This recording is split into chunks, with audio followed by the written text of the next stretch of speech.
Chains and solving machine.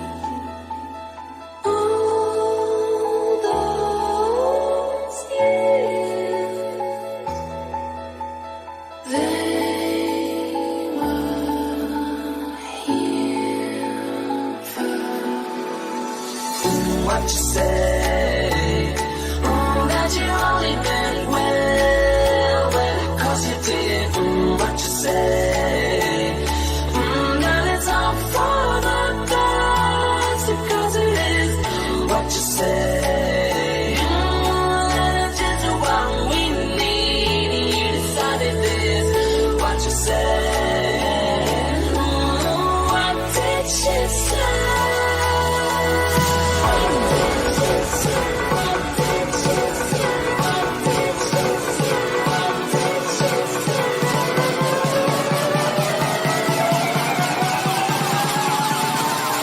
But if you close your eyes,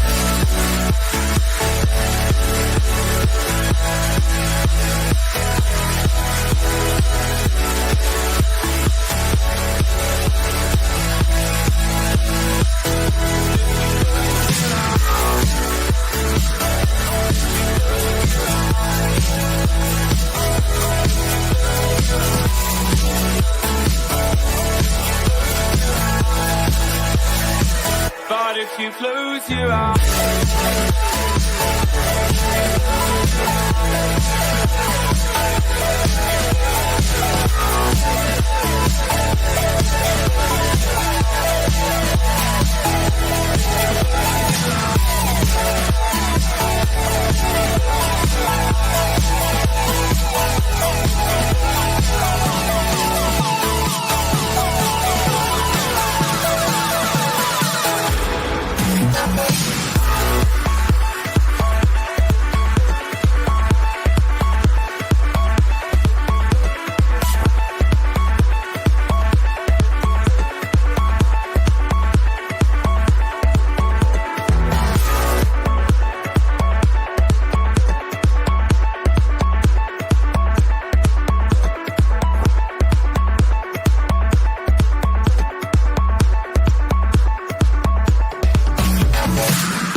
Put it on the right track, get it right back. The message from my heart is too loud to stay apart. So put it on the right track, steal it right back. It's high time now.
Real estate has always been something that I knew that I wanted to get into.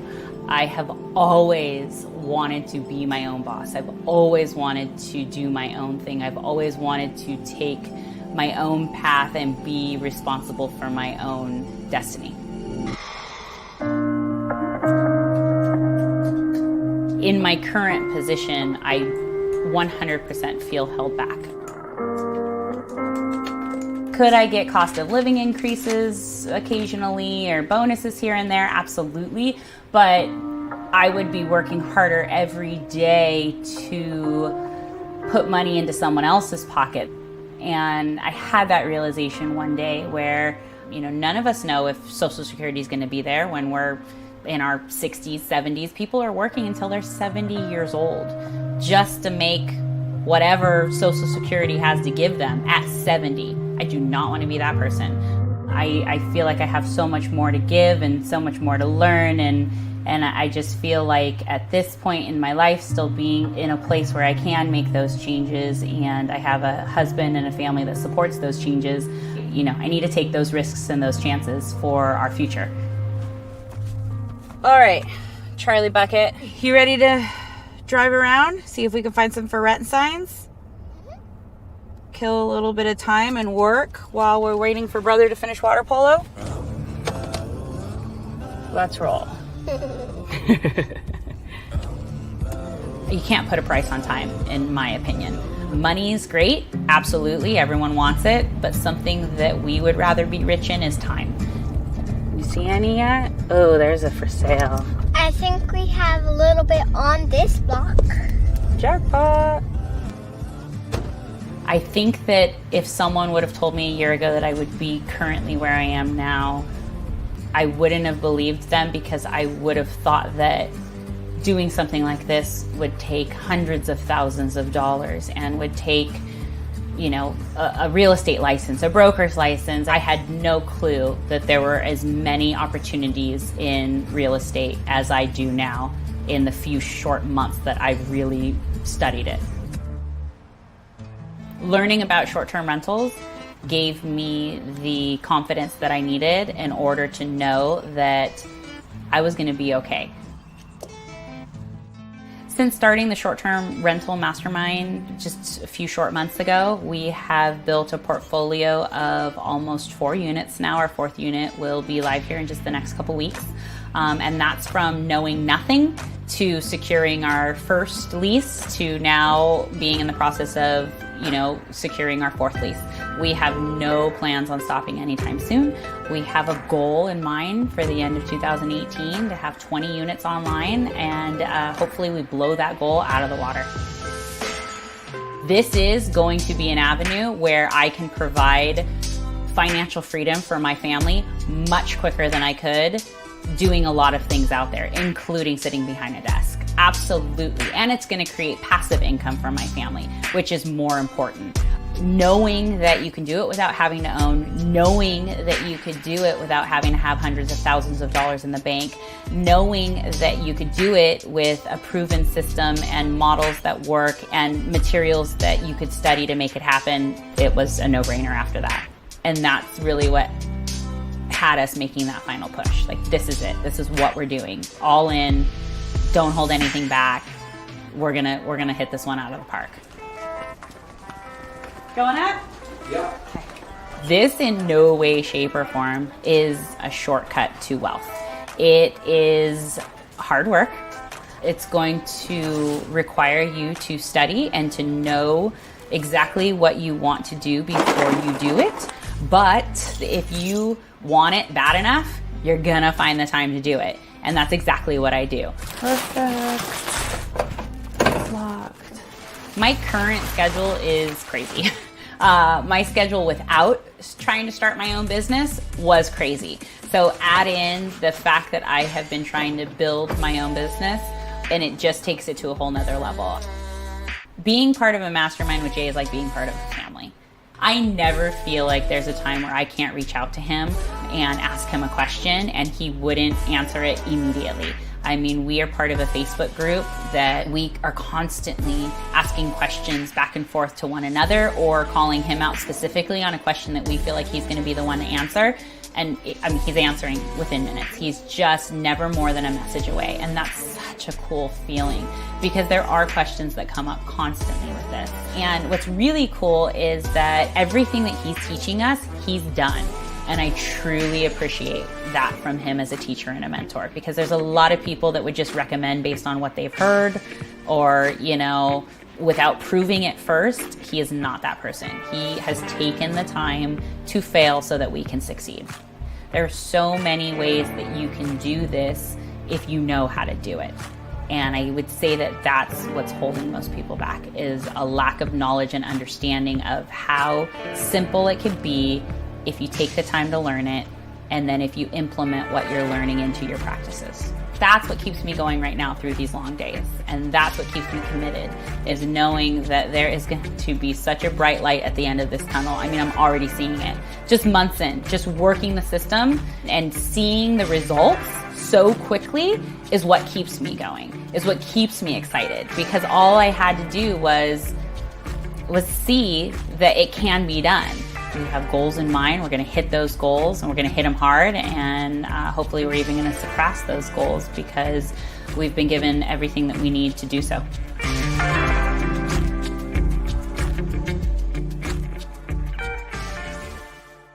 So Jay, what even got you into real estate? Why real estate? First, people are often find out about this. I don't actually like real estate. It's the benefits that real estate provides. And I think that's true for a lot of people. I got into real estate because my ex-wife, when she's pregnant, she has a condition known as hyperemesis. It simply means that she could not eat or drink while pregnant. To blow off steam one day, went to go play volleyball, punctured my lung. Now, I was born with asthma, and long story short, it meant I could not walk and talk simultaneously without fainting. I learned that I needed a way to earn income without using my labor. Real estate just happened to be the answer, not because I was searching for it, but because my friend said, hey, you should consider getting involved in real estate investing. Now, mind you, at the time, I had a credit score of 398. We were squatting bank-owned property, and I was selling our personal possessions on eBay. And I told him, if you show me how to do this with no money, no credit, great, because I got neither. And he did not back down from that challenge. And maybe I was too innocent to know any better, so I just did what he said, and it worked. And that's all I've been doing since.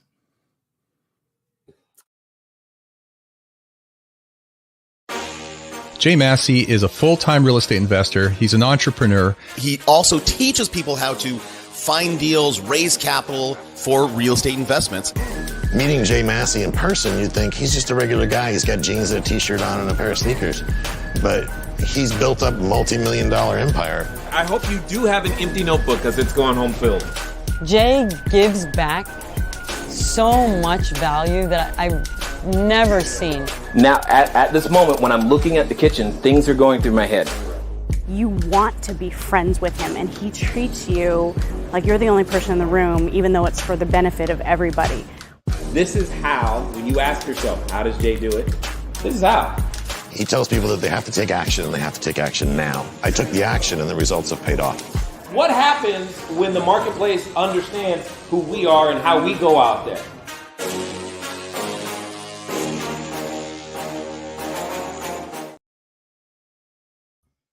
Hey guys, how are you doing today? Hopefully things are going well. For those of you who haven't met, I'm Jay. Do me a favor.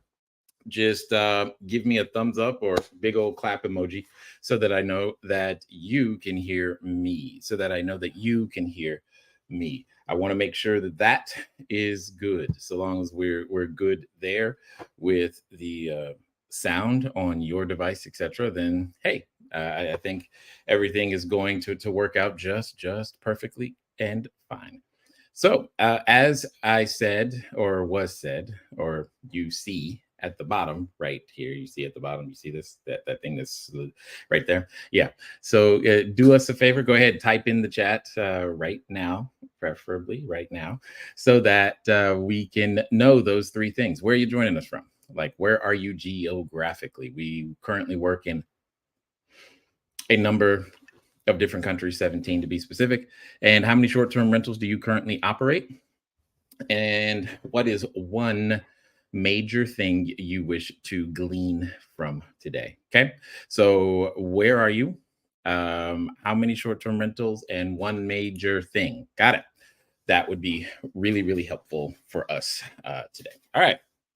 So what I've got a lot of things to cover. I always have a lot of things to cover, but the good news is we'll probably get through it faster. So for those of you on the East Coast, we'll be done maybe just right at the time it's time for you to put the kids to bed. I don't know. We'll see. I'll do my best. And we'll just kind of go from there. So again, keep putting your information in the chat because I'm going to come back to it in a moment. And I want to make sure that your questions are there, that I know how many locations you have and where you are geographically. So I've got all kinds of notes everywhere over here to be able to deliver everything that I want to deliver to you guys. Now, some of you, if you're not writing on something or with something right now, you want to grab it. Okay. Others of you, you are already prepared. Great. I'm going to ask from time to time for somebody to type in the chat. Just consider yourself voluntold. Whichever one of you wants to do that, there is no like, I can't do that. No, I'm asking you to do that, not only for yourself, but also for the others that are here, because, hey, what you type in will help them too. That's all I'm saying. What you type in will help them too. Paying attention is really the biggest, most expensive thing here right now. All right. So there's going to be a number of definitions today, a number of paradigm shifts, a number of ideas. I've got more than enough content in my head to keep us here for many days because I've been in the real estate space for quite a while now.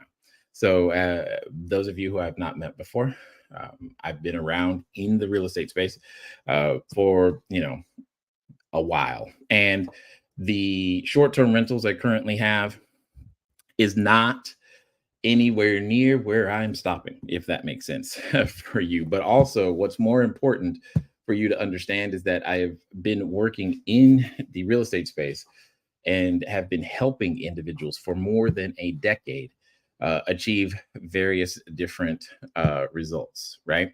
And a lot of individuals go on to do really, really, really large and big things. And you know what?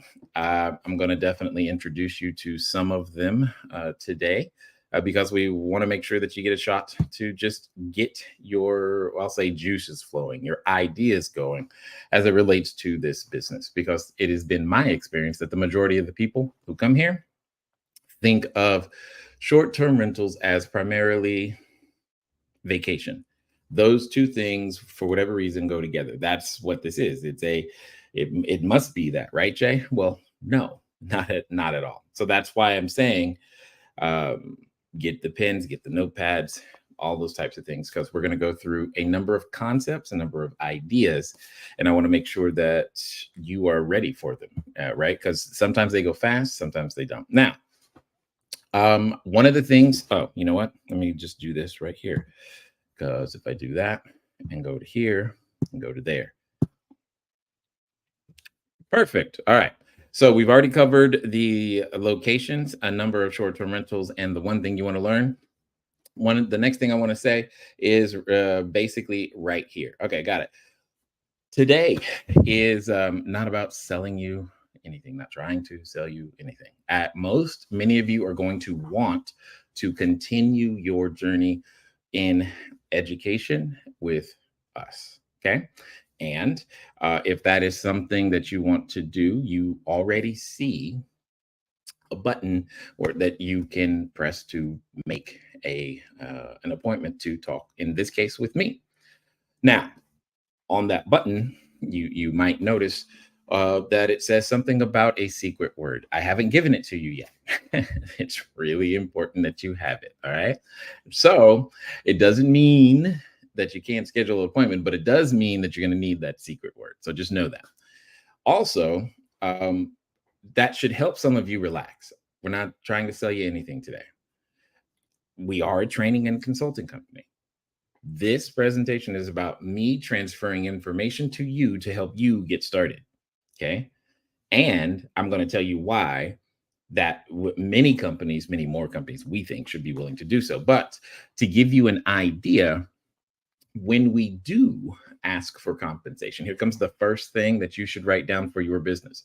Always give more in use value than you ask in cash value. Always give more in use value than you ask in cash value. So what does that mean? That means if you ask for $1, I believe with us, you'll make at least 10. If we ask for 10, we operate on 10 to 1, so you'll make 100. If we ask for 100, we know that you'll make 1,000. If we ask for 100,000, we know that you'll make 1,000,000. Our highest level service right now is $300,000. So those individuals make a significant amount of money. What it comes down to is this principle is true and needs to be true. Hear what I'm saying for your short-term rental business. The majority of the people that I run into most of the time, they're so focused on themselves that they're not focused on the customer's experience that they're delivering. And that's why they're not getting the reservations they feel they deserve. Let me say that again. They're not getting the reservations they feel they deserve because they're focused on themselves, not the customer. And it shows up in many different ways. Okay. So in general, today, what we're going to do is we're going to cover kind of in two big sections. One, a lot of the things I know you need to believe in order to make this business work. And then two, I'm going to just tell you what to do in order to make this business work. And here's what I also know to be true. Regardless of how many of you come in and go out and this, that, and the other, I also know that most of you are not going to do anything with the information or actually even take the next step, no matter how excited you feel, et cetera, et cetera, et cetera. However, some of you will. For those of you who know that you were meant for more and here to get it in some way, shape, or form, you're the ones I'm talking to. I'm saying this because over time, here's what I know. More and more people drop off. So therefore, I decide that when I'm doing this presentation here with you guys today, my goal is to get most of you to say no as quickly as humanly possible. What I mean by no. No, this is not for you. Why? Because we humans spend way too much time between two opinions, thinking, lying to ourselves, actually, that we're actually making a decision. No, you're just waffling. So I'm going to do my best to tell you not only straight and direct, but I understand what I'm saying. I'm trying to get you to say no. This business is not for me. So the sooner I can do that for you, the sooner you can go find what is for you, which to me means I did you a very, very, very fair service today. And for those of you who are like, yeah, no, you didn't knock me out, bro. Great. I'm sure those of you who that are, well, we'll be talking later. Okay. So covered that. So here's the next thing. What I want to do is start with many of the things, yes, that I know that you need to believe in order to make this business work. So that's what we're going to do here in a moment. But before we do that, remember I asked you to put into the chat your location, how many short-term rentals you currently have, and what's one thing, give me one thing that you guys are looking to learn today. So I'm gonna go through that right now. All right, see a number of people. Hello, Evan, Troy, Fort Lauderdale, Orange County's in the house. 0 right now. I like that. So even if you have 0, even if you have no short-term rentals right now, it is no short-term rentals right now, but also none yet, because we want to state that in such a way that we know we're going to get at least one and hopefully a lot more, but yet. Good stuff. One property located in Jamaica. I've been talking to a lot of people from Jamaica recently. Okay, Troy, I see you. Canada, how are you? What's up there? Mine not north. Okay, Christopher. You're not gonna anyway. Okay, don't go anywhere, Christopher. You're gonna love. I can't believe you're in Minot. Anyway, yes, I know where it is. Greetings from Norfolk, Virginia. Kirk, what's up? BT 10-4. Okay. All right. Here we go. This is funny. You know how, man, most people have no clue where my not North Dakota is. All right. So let's go to the first thing. Where'd the screen go? Here it is. Perfect. So what I like to do first often is to set everybody's expectation. One of the most common questions is, how much can I make in this, that, and the other?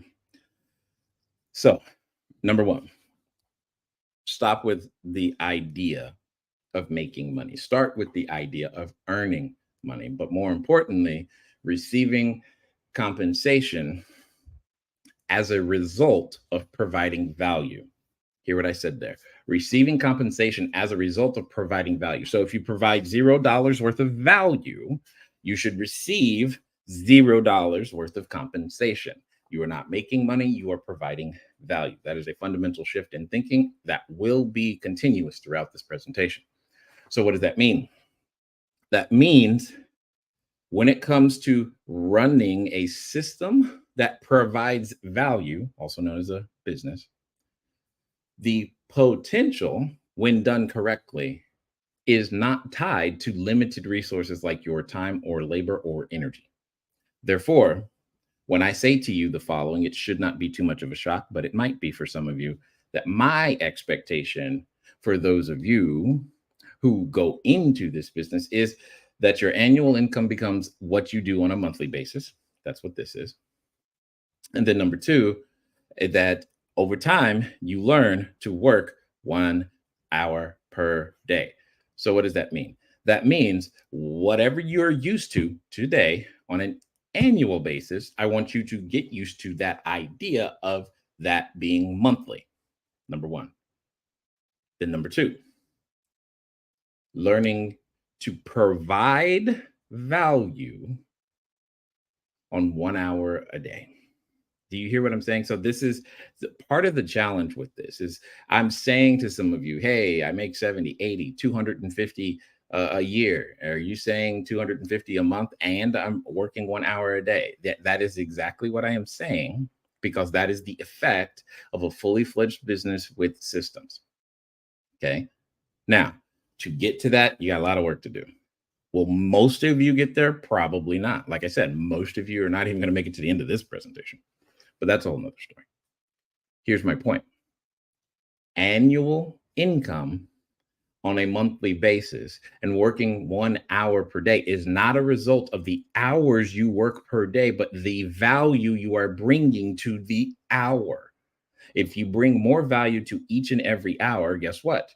You get paid for more value that you are bringing to the hour. If the only thing of value you bring to the marketplace is your labor and time, that is why you earn what you earn.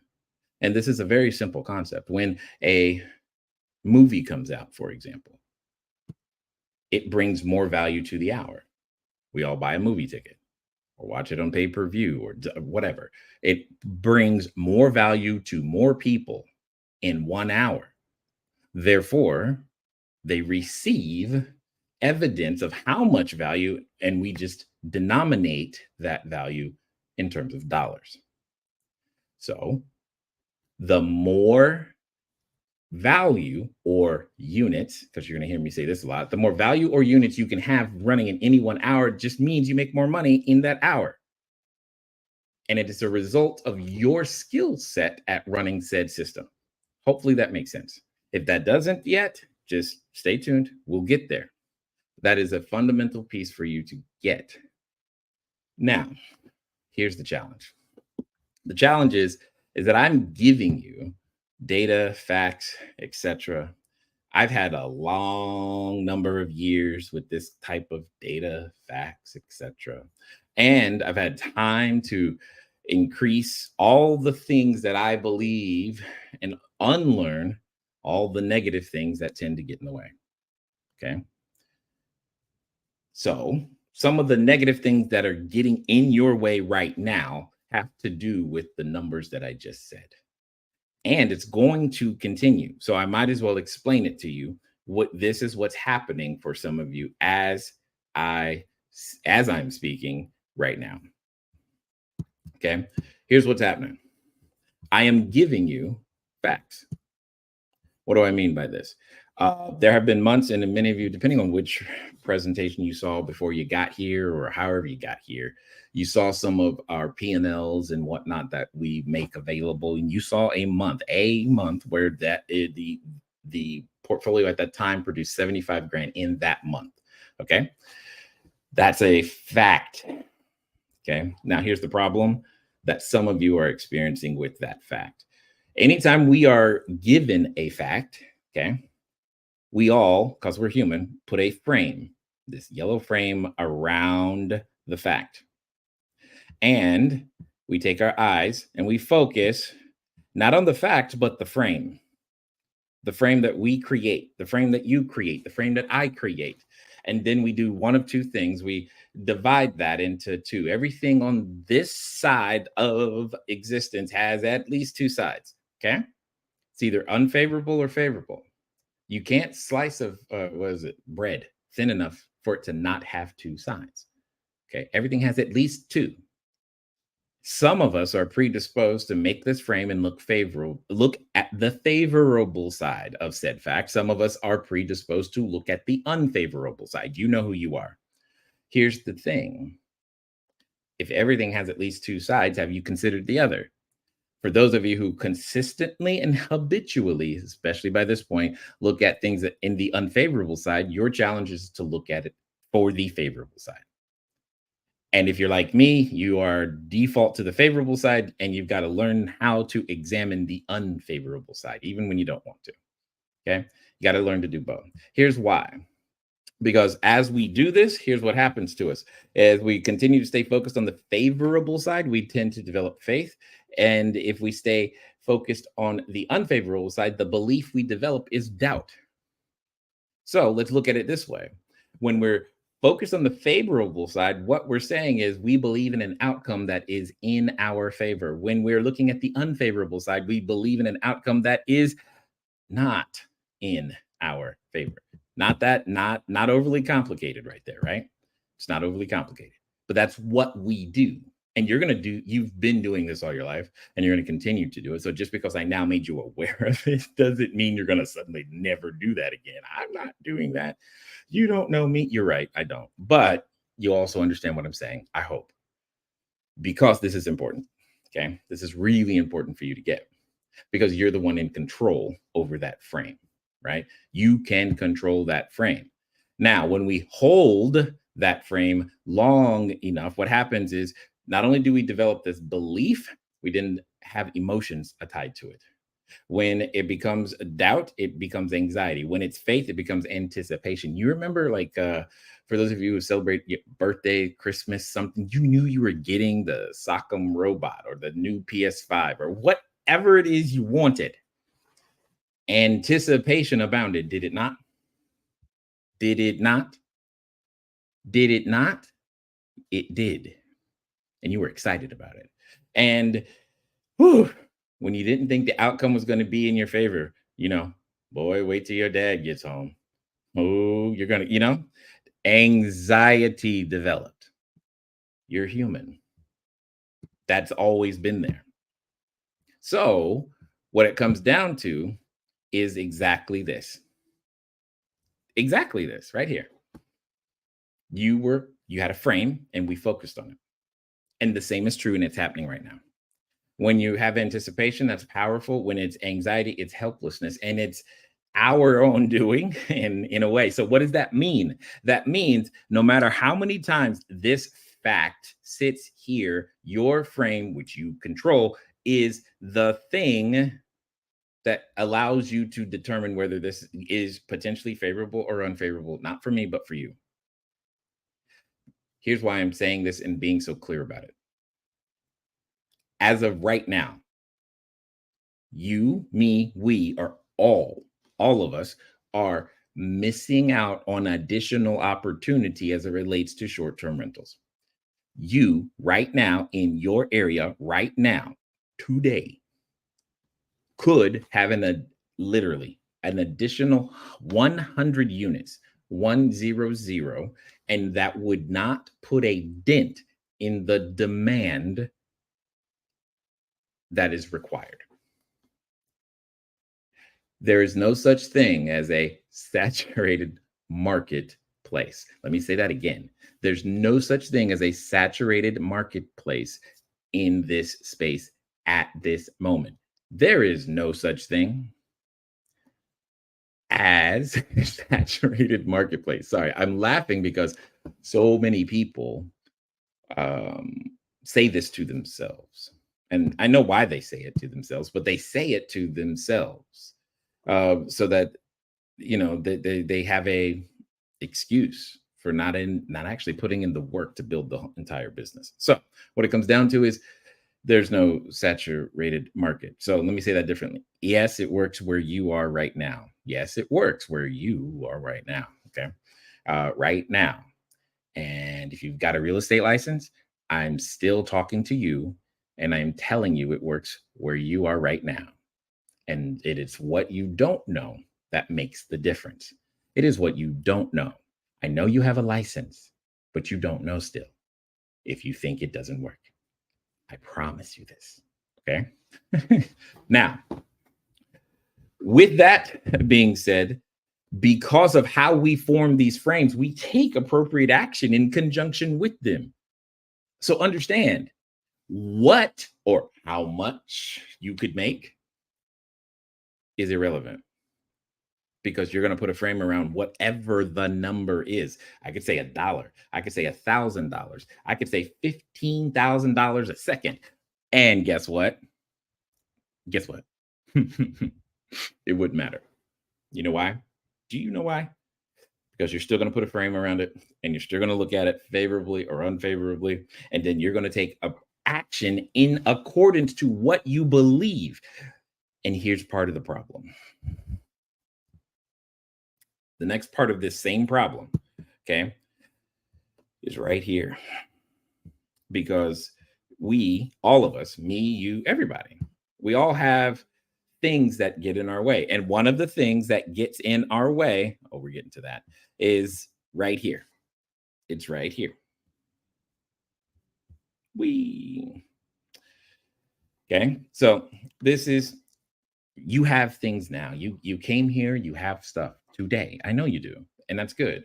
And that's what this circle is. It's all that you have. This little white squiggly stuff, guess what? That's what you have. That's what I have. But guess what? We all want more. We all want more of something. I don't care if it's more money, more time, more peace, more friends, more joy, more whatever. You can want a free willy, save the whales, clean up beaches. You want more of something, okay? You don't come here for less anyway. And we just want more. But in order to get to the more of having, we have to put ourselves in the way of opportunity. So if you keep yourself out of the way of opportunity, you can never have more of the thing you say you want. Period. It just doesn't happen. If I never put myself in, what's that? My mom says this all the time because she plays the lottery. You can't win if you don't play, son. Right? You got to put yourself in the way of opportunity. I am not saying go play the lottery. Okay, I didn't say that. Now, here's what happens when you and I, when we want something else, when we want more, guess what? We start doing things to go get it. But we tend to take action based upon what we already know and what we have already done. And that's what this circle's all about. So this is the same thing. This is all you know how to do. And this little squiggly is it's filling it up. But guess what? We need to do more. And what we often do is we go get a second job. Some of us go back to school. Some say, you know what, I'll get married, make her get a job. And therefore and you know what, you end up with two frustrated individuals living under the same roof. That's what ends up happening. Yes, more has to be done, but more has to be done in a certain way. Therefore, it takes ingenuity, someone else's ingenuity. Your problem, somebody else has solved. Your problem is solvable. It's solvable so long as somewhere, someone on this planet solved it. That means it's probable. You can do it. Yay. You just don't know how yet. And that's the thing.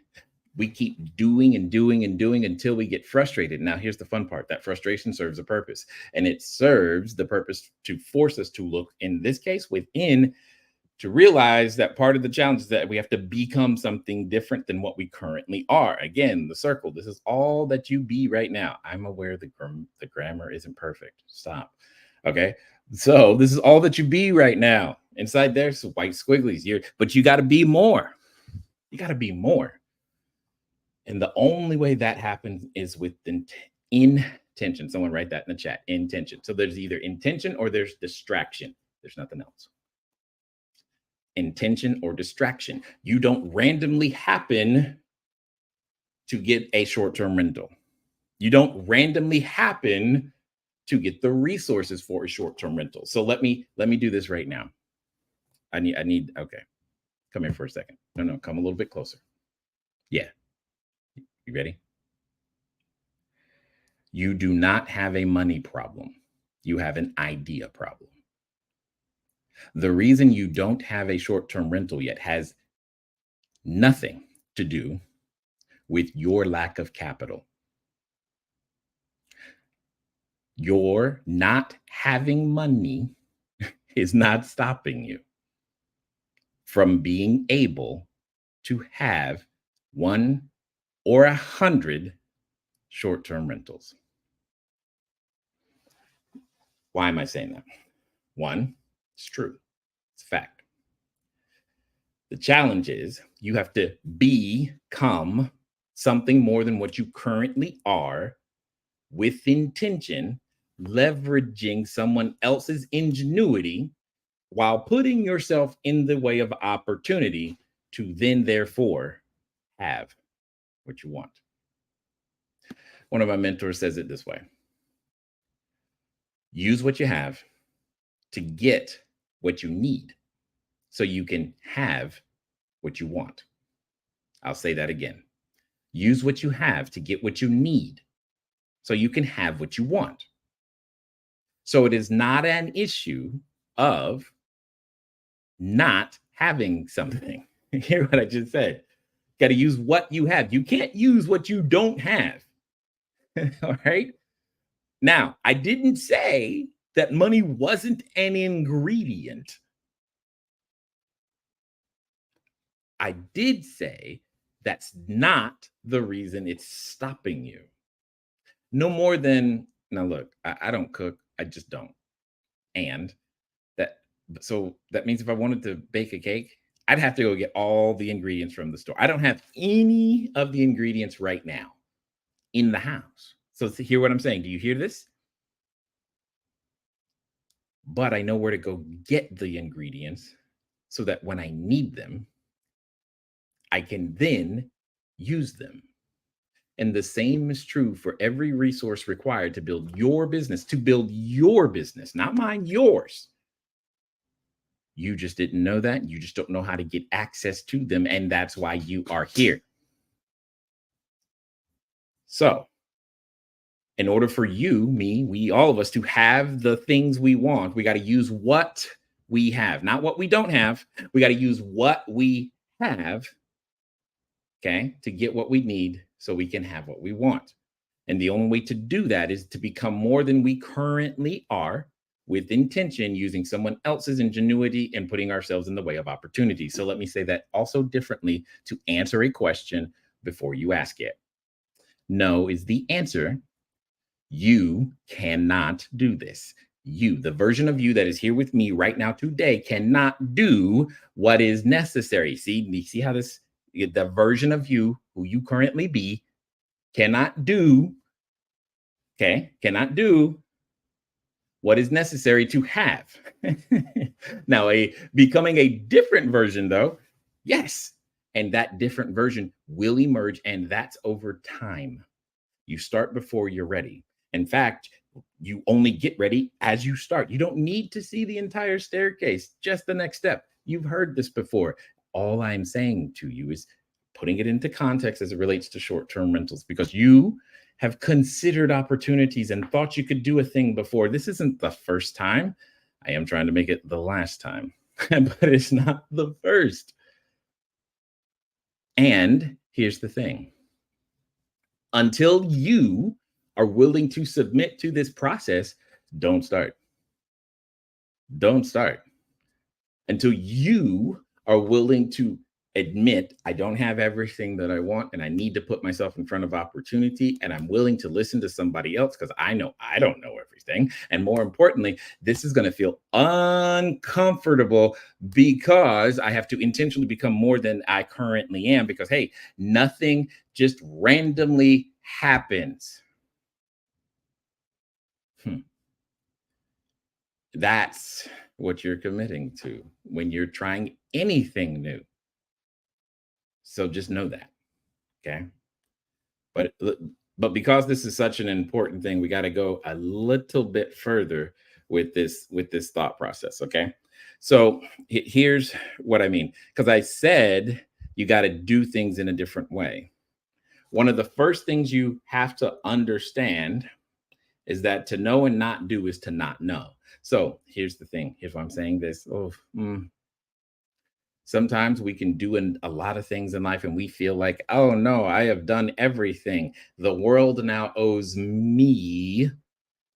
No, the world owes you nothing.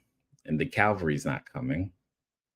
The world owes you nothing. The marketplace responds to value. Someone typed that in the chat. The marketplace responds to value. The marketplace does not care about your situation at all. It cares about your solution. However, let me say that again. Your situation is irrelevant. Your solution is what they are looking for. Remember, currency is compensation for commiserate value. That's what it is. You receive currency in direct proportion to the amount of value the world knows, keyword, the world knows and receives from the value you create, own, or control. If you only own or control value with your labor, then the world only knows about that, and that, therefore, that's what you get paid for. This is where we need to talk about assets, because this was the thing that began to, I don't know, just tweak my head, break my mind. In fact, when I learned this, I was upset. I was mad because I wish someone had told me sooner, like as in like before I graduated high school. Anyway, what is an asset? Well, an asset is when three things happen: the correct mindset, the correct skill set, the correct tool set. All three of those things come together. You can buy a house if you wish. By all means, do so. Go buy a house.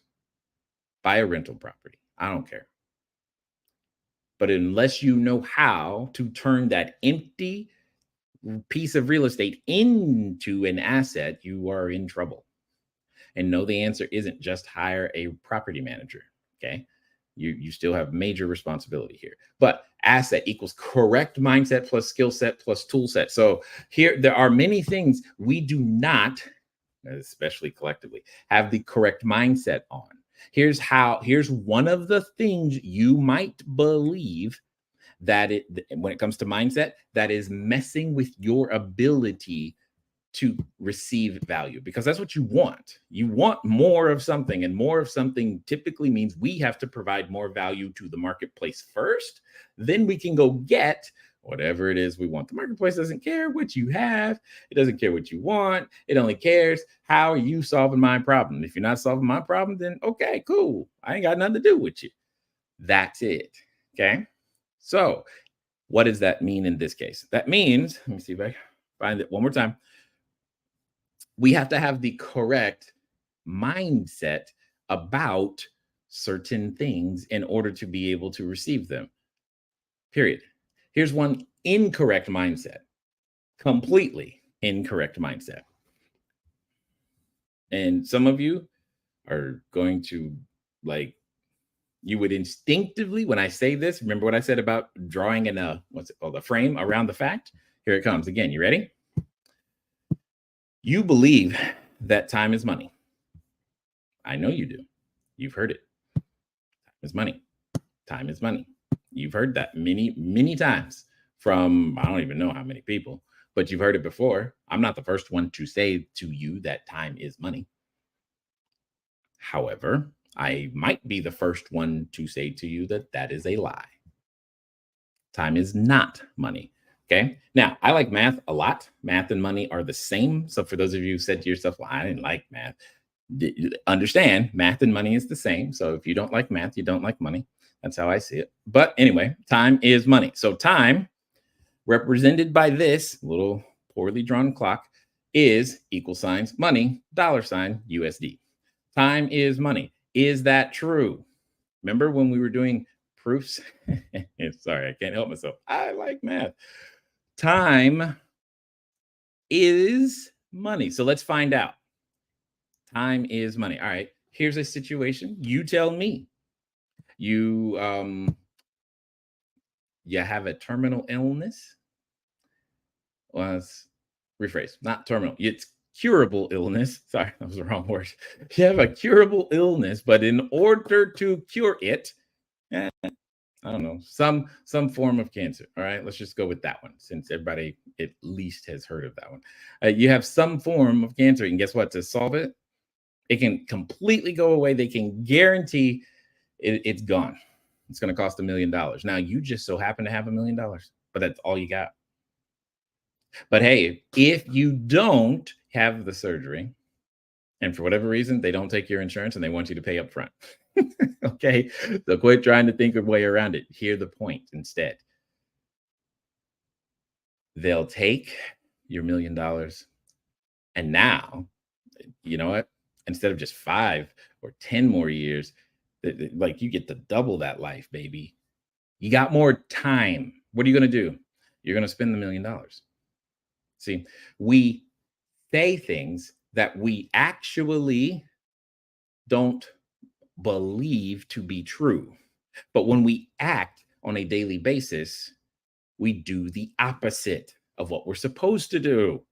And then wonder, what happened? How come I'm behind? You're like, Jay, what are you talking about? I didn't do that. You did it today. He's like, who is this dude? How does he know me? I don't know you, but I know you did this today. You traded time, the more valuable commodity, for money. That's what you did. You traded time for money. How do I know this? Well, if you have a job, you went to work for a certain number of hours and you got paid a certain dollar amount. You took your more valuable asset, time, sold it directly for a less valuable asset. That's what you did. Now, here's the thing. We have all heard that, hey, I'm supposed to, buy low and sell high, or at least higher than we bought, right? Or at least higher than we bought. So what does that mean in this case? Here's a way to guarantee yourself a positive return on all investments. That's the very strong statement, but it's right here. It says buy time. What is more valuable? What is more valuable? Buy time. Okay, what is this dude talking about and how do I do that? Right? That's really what it comes down to. How do you do that? And what does this have to do with short-term rentals? Everything. Everything. When you're going out there, I would suggest you get a 3 to 5 year contract on every short-term rental. 3 to 5 years. How many? 3 to 5 years. Someone type that in the chat. 3 to 5 year contract. And I want you to lease it before you purchase it. Why? Because the way math works. And the way math works, it says that if I lease it first, I can get my money back faster and go back and get more. That's really what it comes down to. And you want to build a collection of assets first. And we're going to get to that in just a second. I'll show you from a mathematical standpoint why you want to do this. So here we are. You want to lease 3 to 5 years first. And then what we actually do is sell time too.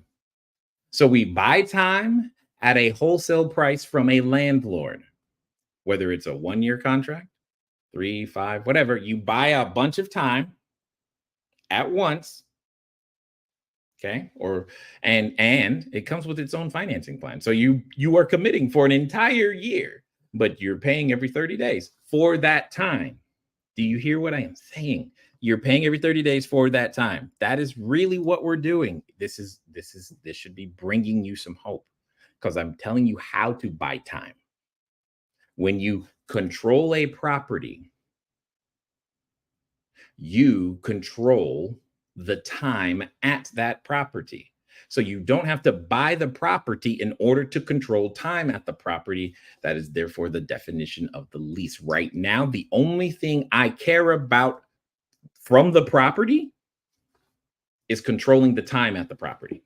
I don't need the value of the house or the building or I don't need that, because that is, hear me, worth less than the time at the property.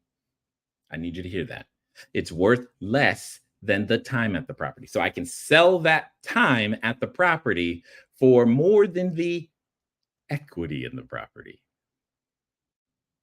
Now, we buy time as wholesale and sell it retail. That is not very complicated at all. And you've done this too, because every time you go to a vending machine, that's exactly what happens. Somebody bought a case of water and you bought one bottle. They bought the case of 24, something like that, bottles for like what, $5, $6, $7. And then you bought one bottle for like what, $3, $4, $5. So you see how that works? And they make the money. And you know what? That's it. When you do that enough times, that's more than 100%. More than. So that same principle applies here, because it's a principle and it's math, and math is a science. Therefore, scientifically proven. This is why I love math. I know. I can't help it. I like math. And therefore, when you buy time and sell time, you can't sell anything more valuable than time. You can't buy anything more valuable than time. Like what? What are you going to do? And that's what's exciting. So you trade, I just trade time. Buy time at wholesale, sell it at retail. Do it again every day.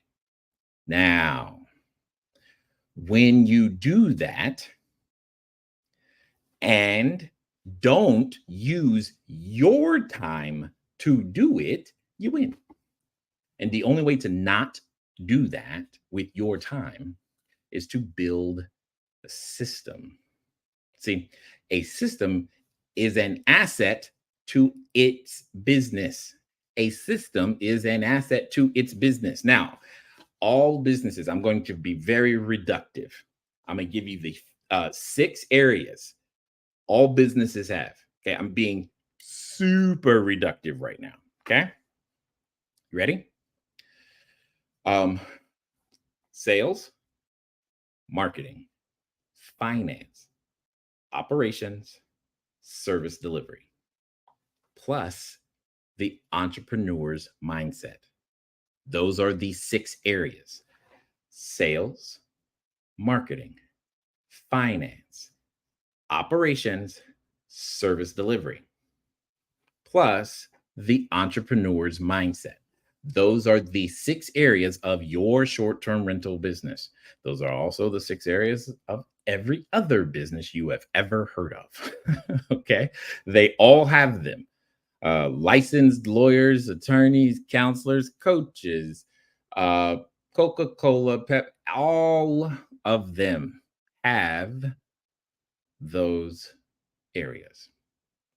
So that means, by definition, if you're going to do this short-term rental thing, guess what? Then you too must have all 6 of those areas. That's part of having a business. You're going to have all 6 of those areas. This is not, okay. This is not just an Airbnb business. This is not just a side hustle. I look at this as a multiple seven-figure situation because I have seen 66 different verticals for this business. 66. That means vacation, which you may know about already, is one. That means nurses or traveling nurses, medical professionals, housing them is one. So now we're at two. Okay. And I said there's 66. Now here's the fun part. Any one of those 66 is a seven-figure plus opportunity. Any one of those six. Not so the amount of revenue that is available in the short-term rental business is more than you can even possibly think. For example, FEMA. Every time there's a natural disaster, those displaced families need a place to stay. That's a short-term rental. Yep. Look up your local Ronald McDonald House. You say, I heard the market was saturated. Okay, cool. Call the Ronald McDonald House in your area. Ask him how long the wait is to have a place to stay to support your sick child. Just ask them. In fact, call almost anywhere near any children's hospital. See how long the wait is. Just to have a place to stay near. Heaven forbid, should it be some sort of specialty hospital? I'm just telling. Just call. Every university does not have enough temporary housing. And that I'm not talking about for students. I'm talking about for the professors and other guests that they fly in and out. Every corporation has a need, that especially the ones that trade, that are public.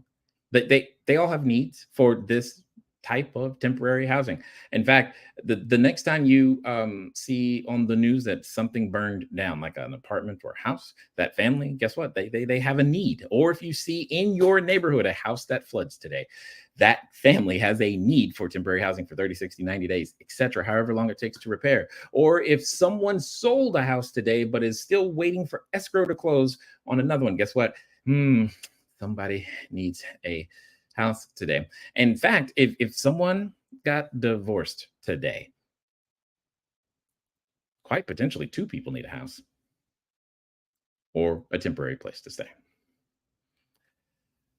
Any one of those, and by no means did I cover them all, but any one of those is in its literal own entire business model.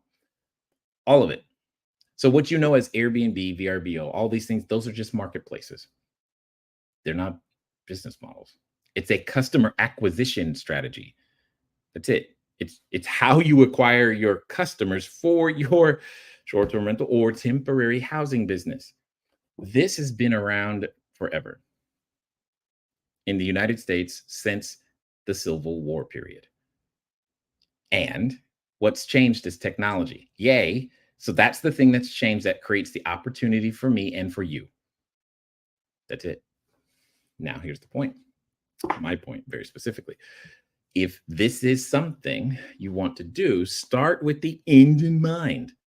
And the end in mind I always want people to start with is the fact that your annual income becomes your monthly income, and therefore learn how to then run enough systems so that you work 1 hour a day. That's how it works.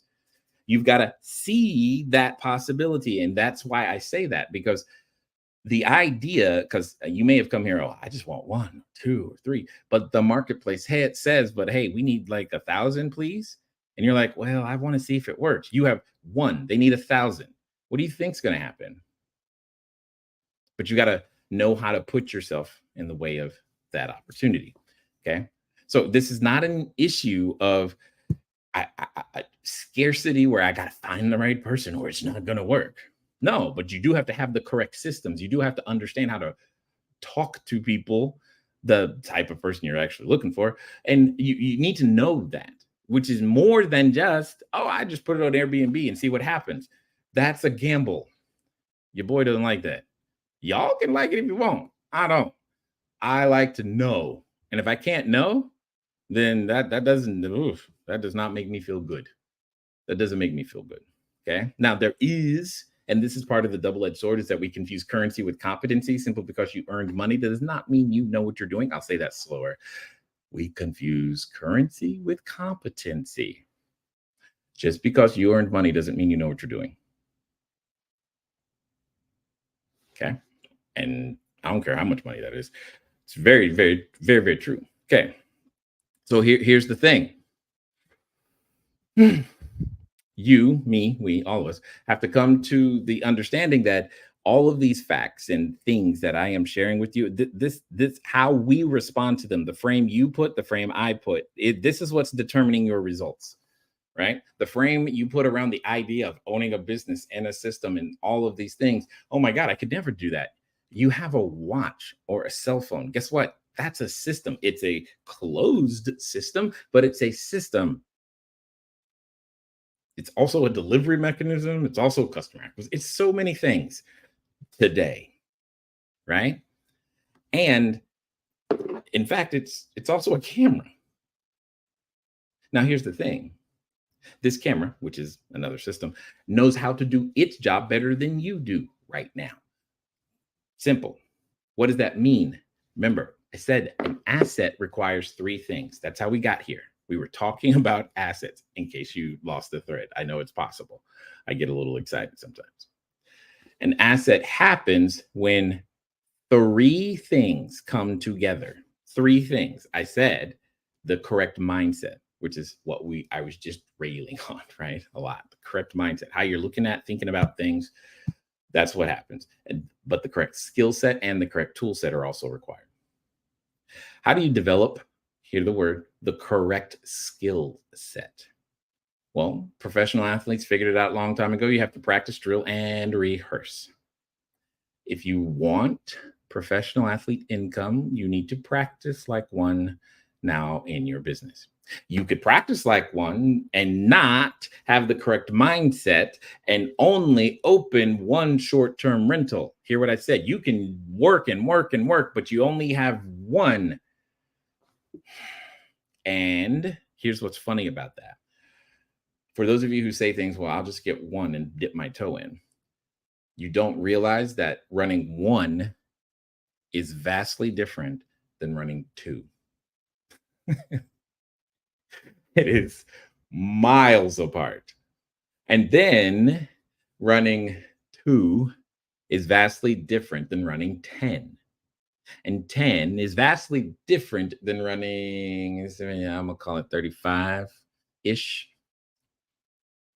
And every time it changes, it requires a new skill set. This is like kids. Just as soon as you got used to the age they are, they get older. And now it's all different. You got a new skill set to learn. This is no different. Practice, drill, and rehearse. Kids come with a forced amount of practice, drilling, and rehearsing, right? They're there. But you have to have intention. Remember, I said this earlier. Intention. If you don't have the intention, it doesn't matter. It does not matter. This is why, okay, so I'm getting to explain to you the entire internet and why you keep buying things but not getting the result. This is why you have a collection of tool sets. You have a collection of tool sets. That means you've bought a lot of courses, books. You've thought about this for 3, 4, 5, 17 billion years, done nothing because you did not have the other two pieces. And you put so much weight on the tool set that you thought that was the big decision. Nope, it's not.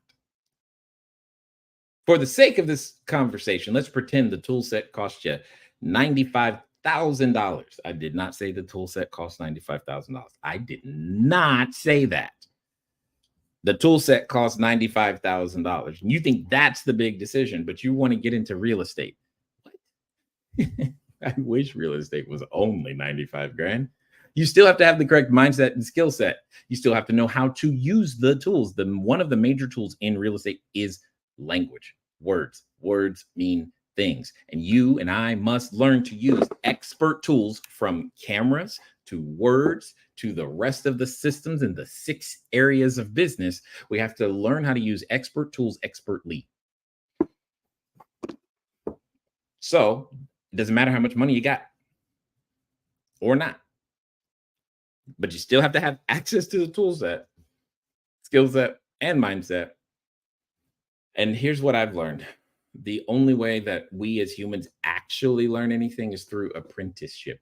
You did not watch or read a cookbook and go, ooh, I can make my cake just like grandma. That's not how that happened. You watched and she was right there slapping the hand. However it went down, it was not just sitting and reading a book or listening to a podcast. Okay. Mindset, skill set plus tool set.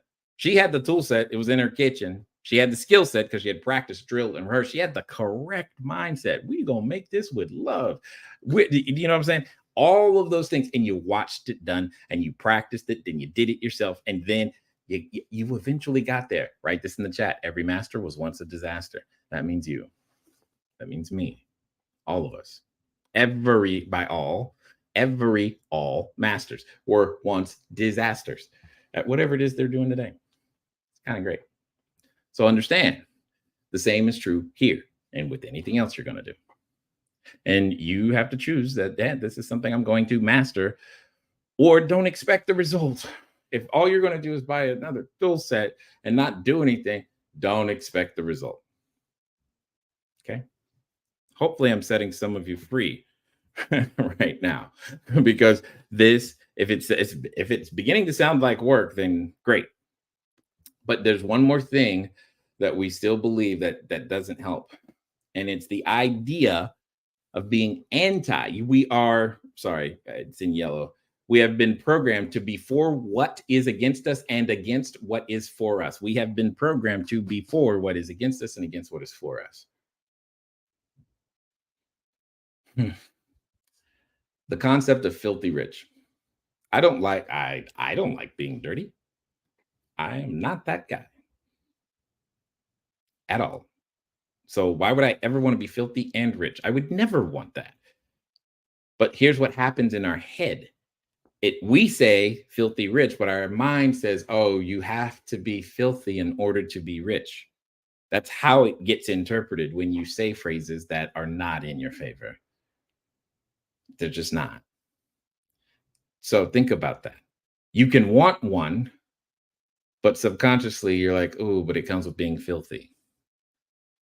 You can want one, but my mom said that all rich people are stingy. You can want one, but I don't know. Those rich people are selfish. Do you understand what I'm saying to you? We do it to ourselves. Okay. In my opinion, entrepreneurs are some of the most generous people on the planet. Here's why. Because as an entrepreneur, in order for me to provide enough value, I have to create a job. In order to create that job, I need a structure, typically legal structure around it. And I've got to find an attorney who needs a client. In order for me to serve enough people, I typically have to find some investors, always, which means other people's money that is sitting around looking for some more work to do. And all of that has to be organized and orchestrated in a system, which is my job. It's to do that, put other people's resources to productive use. And in order to do that, you got to think about all the other people to do it. Just understand what I'm saying. And when you're mostly concerned about just yours and your house, then okay, that's fine. I'm not saying that that's bad. I'm just saying that, in my opinion, entrepreneurs are more generous simply because they have to think about and do and dedicate a significant portion of their life to making sure other people eat. Period. This has nothing to do with the amount of money that they contribute. This has everything to do with how much effort, energy, time, most valuable asset that they contribute toward those goals. Here's another thing. What you believe about this phrase, get rich quick. Now, there's a negative connotation to that. You can't get rich quick. I'm going to suggest to you that the only way to get rich is quickly. Let me explain. There is no other way You're like, what are you talking about? I can only imagine for some of you, especially if this is like the first time you and I have ever interacted. You're like, who is this dude? So anyway, here we go. Here's what I want to share. Here's a quick example. If I give every person $1 million, I'm gonna give 3 people $1 million. One, 25,000 over 40 years. One, 100,000 over 10. Another 100,000 over 12. Oh, sorry, $1 million over 12 months. 25,000 over 40, 100,000 over 10 years, 1 million over 12 months. Which one is rich? Because they all got the same amount of money. Yes, for those of you who are nerdy enough like me and thinking, but the time value of money, blah, blah, blah. I know that. I need you to get the principle. Don't hear what I'm not saying right now. Hear this. Only the person who got the money faster is the one we consider to be rich. Rich, therefore, is not a measurement of amount. It is a measurement of speed. How fast does the money come to you? That's number one. So let me say this differently. You're not rich because money doesn't come to you fast enough. I'm going to say it differently. You're not rich because currency does not come to you fast enough. Now I'm going to say it differently, bringing almost everything together. You're not rich yet because you don't yet provide enough value to the marketplace where it can deliver to you enough currency fast enough. Do you hear that? What I'm saying? It is all tied into that one thing. Learning to scale the value you provide to the marketplace is what we're talking about here. It's not about you making money. It's about you providing value to more people simultaneously inside the same hour. That is how this works. Let me give you an example. In this example, we've got a 1-bedroom short-term rental. Now, write this somewhere because people ask me all the time. 1 bedroom. That means a studio is a 1-bedroom. A 1-bedroom apartment is a 1-bedroom. A 2-bedroom apartment is a 2-bedroom. Okay. 4-bedroom house is 4 bedrooms. Now, the reason I'm saying this is because net income should be around $800 per month. Net income should be around $800 per month per bedroom. So in a 1-bedroom or studio, it's going to be $800 per month. For a 3-bedroom house, it would be $2,400 per month. Hopefully that makes sense. Net income. By net, I mean, yes, I already did net. All that expense you just thought, net. He forgot. No, I didn't. Net income, $800. So in this example, we're just going to use 1-bedrooms. That's it. Nothing but. Okay. So hopefully you can see that. Month 1, we're going to have 1 bedroom. Month 2, we're going to add 2 more.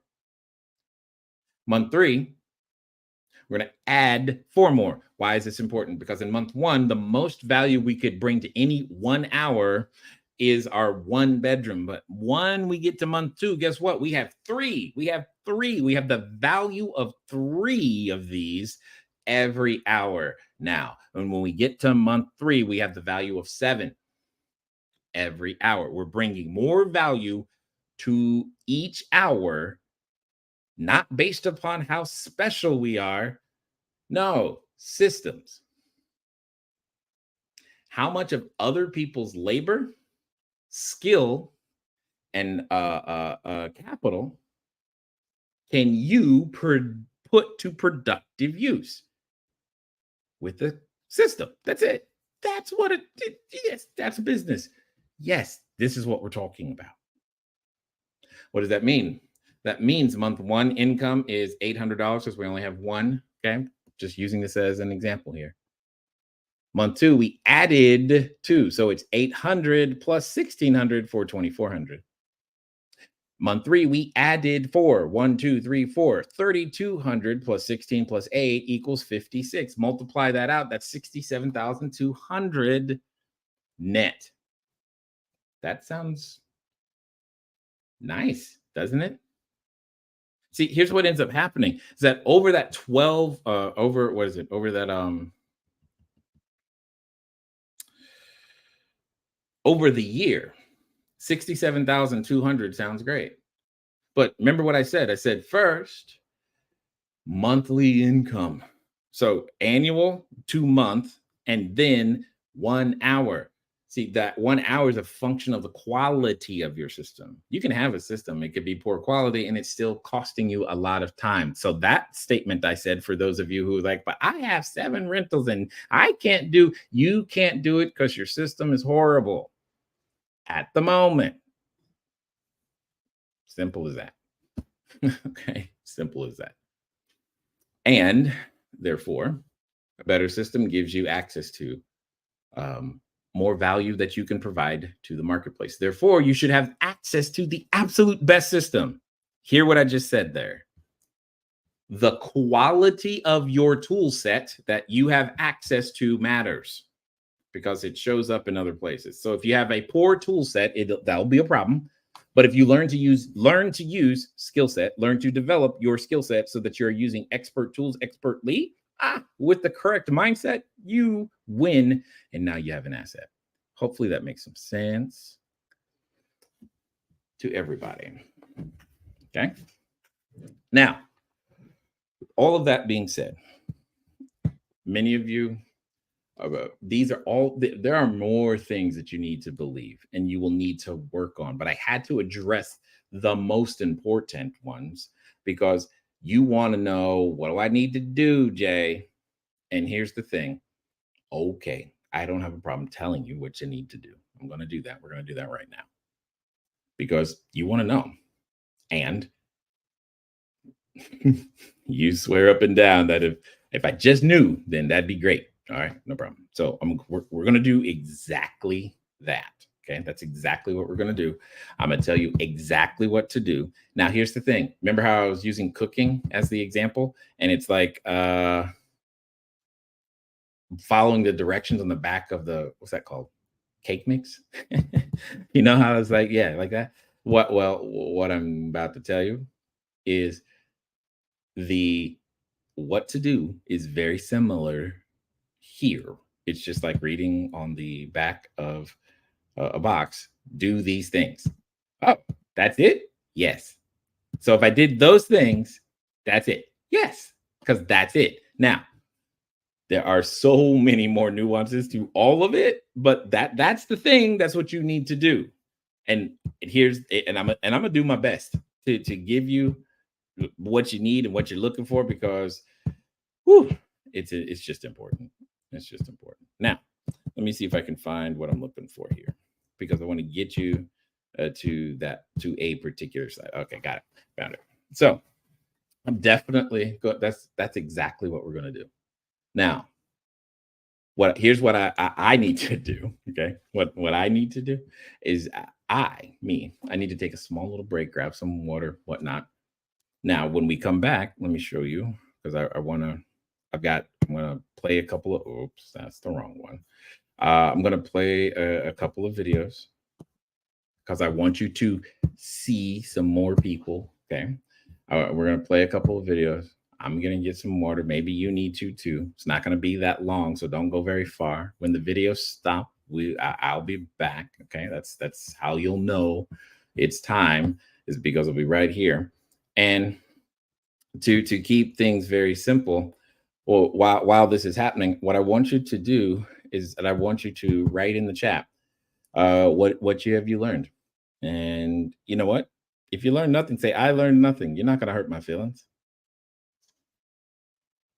But if you write I learned nothing, I need you to ask a question. Okay? So that you can learn something, right? Tell me one thing you want to learn. See, notice how I said that at the beginning, okay? And then we're going to go over exactly what to do and any other questions. Now, you see number 1 up there, review offer. You said there was nothing for sale. I hear you guys. Goodness gracious. Always give more in use value than you ask in cash value. You paid very little, if anything, to be here today. I have given you stuff to use. I will keep giving you stuff to use. And you probably see a button somewhere nearby. That button is for those who wish to take us up on our newest offer in the short-term rental space. Now, I'm just going to tell it to you, and then we're going to go to break, and I'll be back. I'm going to say it again, and then we'll get right back to the recapping and questions and whatnot. That's it. I found a way to be able to guarantee performance for a brand new short-term rental operator or an existing operator.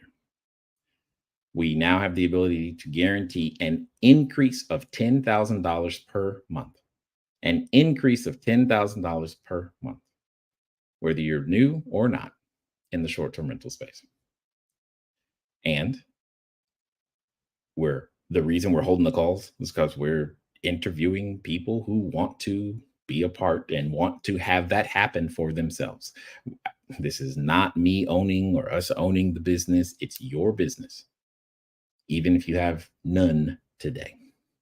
It's a done for you program for those of you who are time strapped. Okay. But, if you want to talk about it, click the button, schedule a time, show up. Showing up is by far the most important part. Also, watch many of the videos. We're going to send you a few extra videos, kind of like homework so that you're in a better position, more prepared to be there. But again, click the button. It's going to open up a window in a new tab. Pick a time.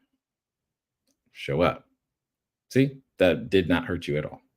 Now, when we come back, we're going to recap what you learned, but you have to tell me what you learned. And if you didn't learn anything, then say you didn't learn anything. And if you just want to troll and say you didn't learn anything, that's fine. But you should also ask a question, a relevant question. Okay. And then we're going to go through the steps of what to do. And I'm going to answer more of your questions that are in the chat. If you don't ask a question, I can't answer it. And once those two things are done, we're going to be done early, which I'm excited about. But also make sure you ask your question because this is your opportunity. Okay. That's really all you got to do. So just go again. If you want to talk about how that guarantee works and would work in your case for you, where you are. Oh, I forgot this part. You have to speak English. You don't have to be in an English speaking country, but you have to speak English because that is the only language we know we actually can serve clients in currently. We have served clients who speak English, but who are in a country that doesn't, or where English is not the primary language. That's fine. But you have to speak English. I can't help you if you don't do that. All right. Anyway, click the button, schedule the appointment. Play a couple videos. Let me get some water, take care of my body. You do the same. And when you hear my voice again, or well, not video, you'll know that it's time to come back. Okay. All right. So where we go? Here we go. Why does this always happen with Rebecca? There's always a technical issue. Okay. Mic problem. Everybody else, no problem. I just already know. Flip it the other way. You want it this way? I thought you told me the other way. There, perfect. Don't move. No, I'm just kidding. This is propped up by a box with an AC remote. It's all That's crazy. good. No one needs to know. So I started off in the short-term rental business, and at that time, for me, it was an Airbnb business, not a business. And started off, I would say about a little over 2 years ago now. Was doing it as a side gig. And probably, I would say before I met Jay, we probably had around between 10 and 15 properties. After meeting Jay and after talking through the opportunity that was there, and this is now about, I would say almost a little over a year. Yep. Is that right? Yeah. Yep. This is over a year later. And now we have over 65 properties. And we have systems and people in place, and we're actually running it as a business, not a hobby. So pretty incredible. Do you remember that conversation? We were at that hot dog place, which we need to get back to, by the way. And I told you very clearly that I don't think you understand what you have. Our business back then, which was when we had the 10 to 15 properties, we were actually, I do know this. So we were making around, I would say, $100 to $120,000 a year. Mm-hmm. And now this past year, without it even finishing, we're over 2 million. So that's the impact.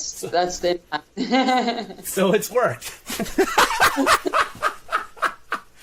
We're on Airbnb, VRBO, HomeAway, Booking.com, and our Pillow and Coffee website. The neighborhoods that we're in downtown, we're in Koreatown, Echo Park, Silver Lake, Hollywood, East Hollywood, Beverly Hills. So yeah, we kind of span across the region. And for us, with the information that we've learned from Jay and the skill sets that we've developed, I mean, we've been trying to stop growing, and we've been trying to stop for a long time. And right. The owner just like they're very interested in working with us, and once we develop that relationship, it's just been rolling in because they see what kind of owner operators we are as well. So for our owners, I mean, whenever they have vacancy, they call us first. Whenever they're buying a building, they call us first. They say, hey, is this going to work out for you? Is this something interesting? And I've talked to them before. And I mean, the owners that we work with, they're business people, obviously, as well. And most of them are self-managers. So they understand the amount of work it takes into managing a property. And when we've come along and we've shown them and talked them through the process of, when we're managing and operating your buildings, we're treating them as our own. Right. This is a business for us, and we plan for it to succeed. So when we do that, and we could show them how we furnish their apartments with brand new furniture and make it look more beautiful than when they've even had it before. When we tell them how often that we're doing inspections in the properties. Yep. And the technologies that we're using to know what's going on in the property, I mean, at first they're confused and they're like, wait, how are you doing all of that? What are these things? For them, it's a no-brainer at that point. We're doing regular maintenance, preventative maintenance on their property. So all these things that they hear, they know they should be doing that, but they're not. So they're like, oh, well, if you're going to do it, then even better. Right. I mean, so the experience we've been having, and I mean, we've been growing from purely referrals. We don't look for properties. We look for good owners. Right. And they've referred us to all of the other owners that we work with. And I mean, they do that because they're having a good experience and they want to share that with their friends that might own property as well. So we have a ton of different types of properties as well. I mean, we have everything from really, really small studios. They're probably like less than 300 square feet. And then we have like 3-bedroom houses in Beverly Hills as well. And we've really kind of honed in on who we're serving and what we're providing. A lot of this is understanding who you serve, which is what Jay teaches. It's the foundation. Yep. It's the foundation of any business, to be honest, especially real estate. So when we understood that, and when Jay like drilled that into our head, it's like, no, nothing else matters right now, because it's just going to be, you're going to be backpedaling later on if you don't set your foundation. I mean, so that was really, really important for us. And that is how we choose the properties we do go into or don't.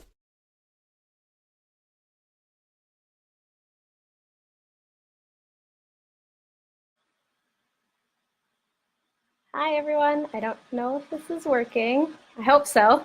I just wanted to share a little bit about my experience with the CashFlowDiary.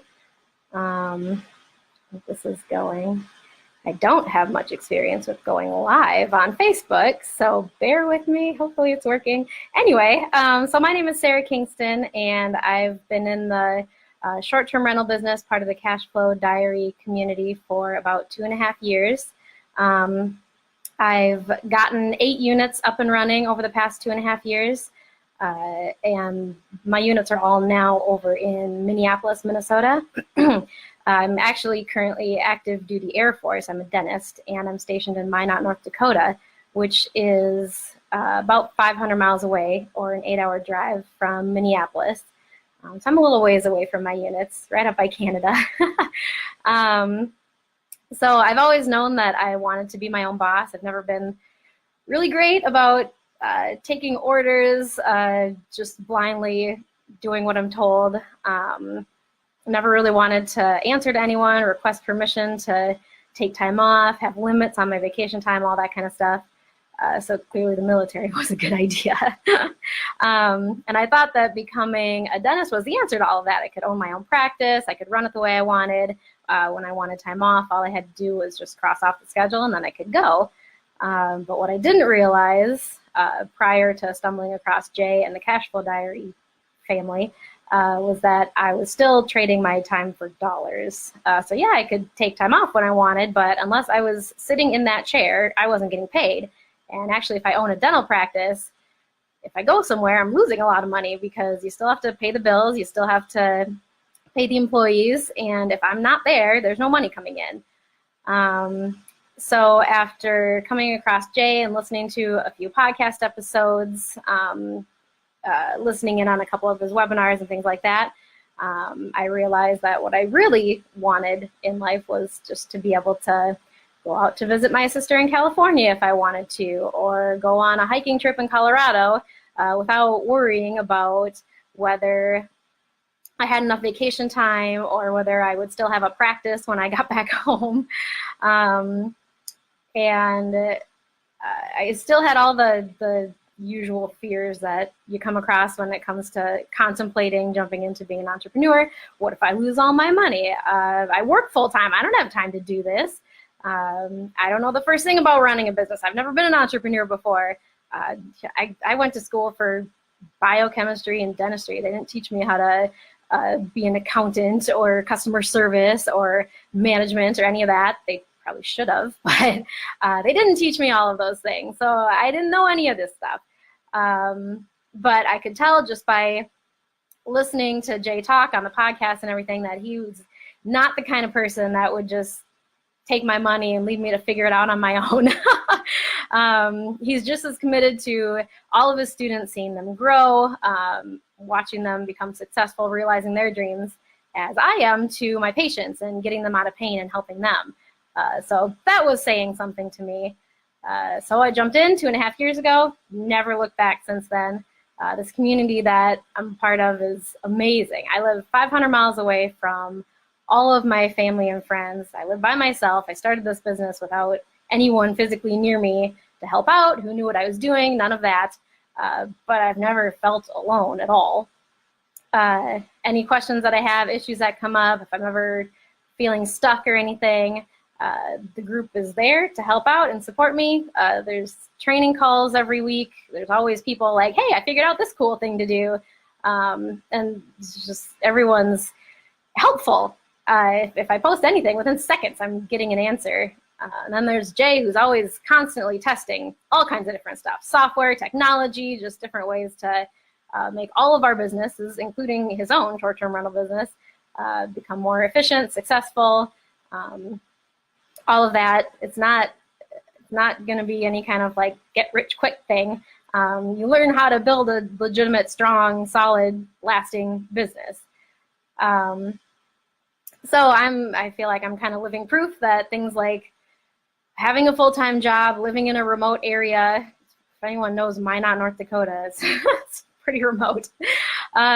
Those kind of things don't have to hold you back. You can still run a very successful short-term rental business, even with that kind of stuff in your life. I don't have the kind of job where I can sit at a computer all day and work on my short-term rentals. Most of the day I'm in a room with a patient. My phone is all the way across the clinic. I couldn't get on Airbnb on a computer, on a government computer, even if I wanted to.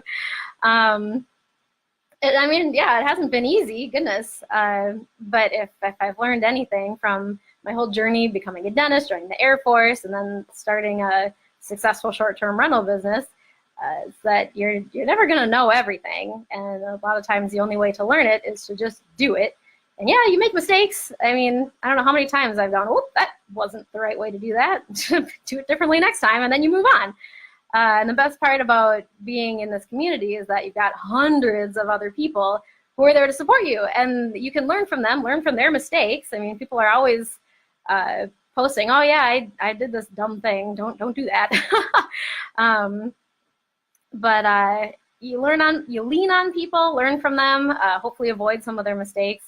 And like I said, you're not alone. You're always getting people helping you with anything. If you have a question that's been asked before, you can always search back in the group. If it's a new question, everyone's there to help you out. Definitely not the blind leading the blind either. The people that are commenting are the people who know what they're doing. A lot of times it's Jay who's commenting and answering questions. So anyone who's listening to this, I would encourage you to schedule a consult with Jay, learn about working with the Cashflow Diary. You're not going to be alone, and your life will never be the same. So I hope this helped, and looking forward to helping you change your life.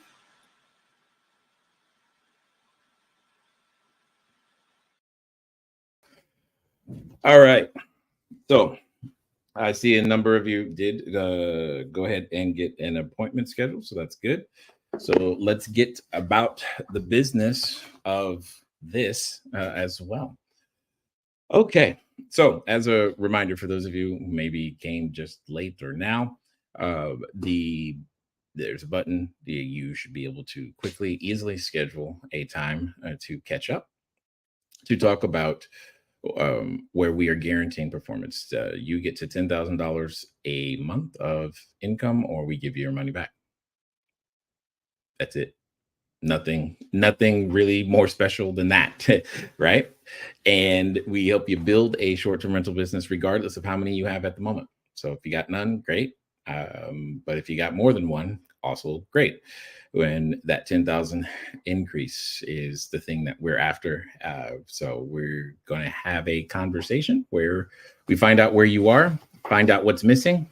Then we work together to figure out how to get you started. But more importantly, to get you to 10 grand a month, because that's the only thing we're thinking about. It's how to do that. So if you want to talk about how that could work for you, just click the button and we'll go from there. Now, let me go through the chat to figure out what you guys have learned. Okay. What have you scrolling? I want to get the best of this information to give the best to my clients. Absolutely. Favorable creates faith. Unfavorable creates doubt. Yes, absolutely. Intention, value. I have said value a lot today. Yep, I agree. The marketplace responds to value. Yes. Another way of saying that is we've all got a story. Things happen to us all. As far as the marketplace is concerned, that's so what? Now what? What you got for me, buddy? I don't have anything. Well, they don't care. And that's fine. It's actually okay. Just know that when you're entering the marketplace, you have to provide value in order to receive. Okay. The 3 to 5 year lease contract, that's good. Every master was once a disaster. Yes. Sprinkle of nuance and simplicity. Okay. You have to buy and sell time. That's really what this business is. That's really what this is. It's nothing else. What's the math that shows the net of 800 per bedroom? I'm gonna do my best to not make this sound too simple, but that's income minus expenses equals net. So income minus expenses equals net income. So I don't know if you had more than that you were trying to ask, but if so, by all means, put that in there. Okay, put that in there. All right. Now, let's get into, is there any more? Do I see any more? No. All right. If you have another question, by all means, go ahead and do so. And then if you still wish to schedule a time, go ahead and do so. I don't know if all the slots are filled. I didn't actually check that. So there should be some available. If for some reason there isn't a slot right there, feel free to, keep the window open and check back, because we'll see it and then get it open. All right. Let's talk about what you need to do. Okay. Here are the steps. Now, this I'm gonna leave this up here for a little minute. Some of you think this is like the super silver bullet gold. Great, awesome. Screenshot, write it down, do whatever you'd like. But these are the steps. These are the steps. Now, these steps focus on the first 4 parts of the business. These steps focus on the first 4 parts of the business because this is where most people have trouble, is getting started. Okay, this is where most people have trouble. So number 1, decide who you wish to serve. Then develop a customer avatar based upon whom you wish to serve.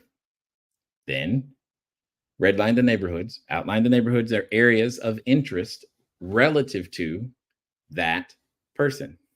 Next, go to that area, the areas you have circled, and locate for rent signs. That means go there, get out the car, drive, don't drive around, get out the car, walk up and down the street. Look at the for rent signs, you write down the address and phone numbers or any name information that's on the signs, make a list, call the signs with the intention to meet the landlord and view the property. Then view the property and ask to be a tenant if the property fits your minimum criteria. Now, your minimum criteria should be the same as that the person you wish to serve's minimum criteria. So understand, everything's connected to who you wish to serve. Notice how it is not revolving around location, but revolving around the person. Let me keep going. Review and sign the lease. Making sure to include some version of a master tenant corporate leasing addendum. This is extra language that you typically tend to add. Then you pick up the keys because you're moving in. Now that you got the keys, celebrate for no more than 5 minutes. And then you hand your keys to your team. And then you get back out there and work. Now, on letter J, hand your keys to your team. This is where things like design comes in, ordering, procurement, the setup, construction, painting. Oh my goodness. Your storage closets, cleaning crews, messaging, listing titles, listing descriptions, response times, pricing, all of those other things are things that, yes, you absolutely have to do. Remember, I told you that every business has the same 6 parts, right? And right now, we're trying to get you in there or get you your next one. Well, those are the steps for the next one. There aren't any other steps. You can say to yourself, but I can't do that until I do this. And I'm still going to tell you, well, these are the same steps. And if you choose to do something other than these, then that's fine. But whatever it is that you're doing does not lead to these. Okay. This leads to control over a property and the ability to purchase time and sell time at somebody else's property. Ta-da! That's it. Because it's not about the location. It's about the experience at the location. So in this case, you're controlling this square footage. So by the way, this even still applies to vacant land in case you did not know. So this still, you're controlling this plot of land or this piece of property. And then you improve it a little bit, just like they do with the vending machine. They don't serve you the Coke cold. They put it in the vending machine. They make it a little colder. So maybe a little bit more convenient than running to Costco to buy the whole case. And then you buy that water for it, $3, $4, $5. And then you sell time in smaller increments. It's just repackaging. That's it. It's really what it comes down to. It's a fancy repackaging play. Nothing else. Now, a ton of systems go into pulling that off. But that's really what it is. It's repackaging. We're packaging time at somebody else's property and selling it to a person who wants it at that particular property. Now, I was having a conversation earlier, and oftentimes this whole location thing messes with people. And what I said on that call was, well, remember this: Disney World, in the United States anyway, Disney World USA was once swampland. It is not about the location. It's about the experience created at that location. So it's the experience created at that location, which means this applies to industrial property, commercial property. This applies to residential property, vacant land, et cetera, et cetera, et cetera. This has been around, like I said before, in the United States for a long time. There's a company out there called Oakwood, Oak and Wood, Oak and Wood. Okay. Oakwood is the name. Look them up. They're in your city. They're in your city. The very city you said that it doesn't work here. They're already there. Okay. I'm aware that there are ordinances everywhere. I get that. But those ordinances don't say you can't. They say here's where, when, and how, or in some cases, who can practice temporary housing in this fashion. And the fun part, there's 66 different verticals. So if you happen to be in an area where the ordinances are anti one of the 66 different versions, don't use the one that they're anti. Use one of ones that they're not.